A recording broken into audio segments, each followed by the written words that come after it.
साथियों, भारत की हमेशा से बड़ी ताकत रही है।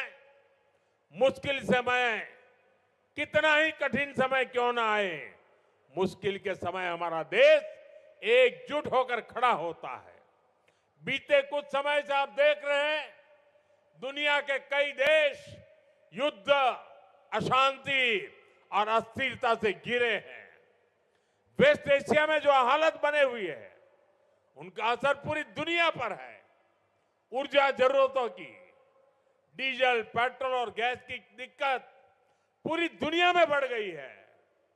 ऐसे संकट में भी भारत ने हालातों को नियंत्रण में बनाए रखा है।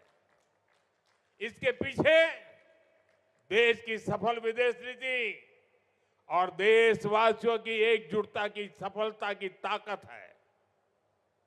लेकिन भाइयों बहनों, दुर्भाग्य देखिए, हमारे देश में कुछ राजनीतिक दल वैश्विक संकट के दौर में भी राजनीतिक रोटियां सेकने के बाज नहीं आ रहे।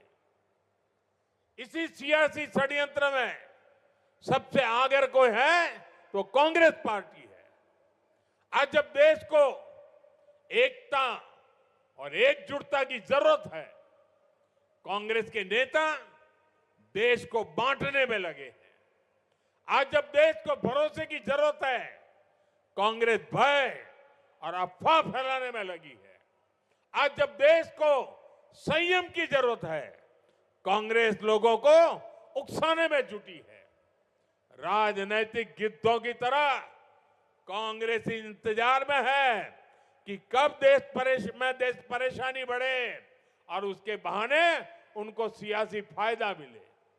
भाइयों बहनों, आज दुनिया के छोटे से लेकर बड़े सुपर पावर देशों तक में डीजल, पेट्रोल के दाम कहीं 10%, कहीं 20%, कहीं 25% तक बढ़े हैं। लेकिन भारत इसका असर देश की जनता पर नहीं पड़ने दे रहा है।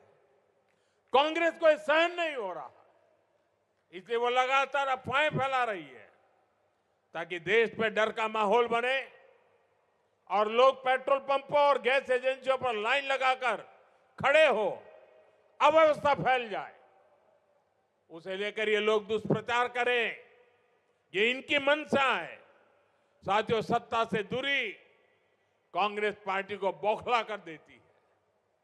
अभी दिल्ली में हुई ग्लोबल एआई समिट में भी आपने देखा है, दुनिया भर के मेहमान यहां थे।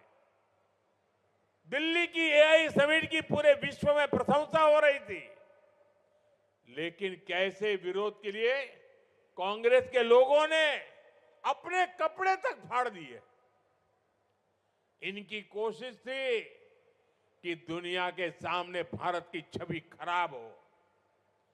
आज के हालात में भी कांग्रेस भारत में नफरत करने वाली विदेशी ताकतों की भाषा बोल रही है। हमें कांग्रेस के इस षड्यंत्र से सावधान रहना है। साथियों, भारत किसी भी मुश्किल परिस्थिति का सामना डट करके कर सकता है। ये हमने कोरोना काल में भी दिखाया है। उसी तरह ये समय भी साथ रहने का है। हमें इस बात पर गर्व होना चाहिए, आज जब पूरी दुनिया केवल अपने बचाव में लगी है, भारत न केवल स्थिरता बनाए हुए है, बल्कि विकास के रास्ते पर भी हर दिन आगे बढ़ रहा है।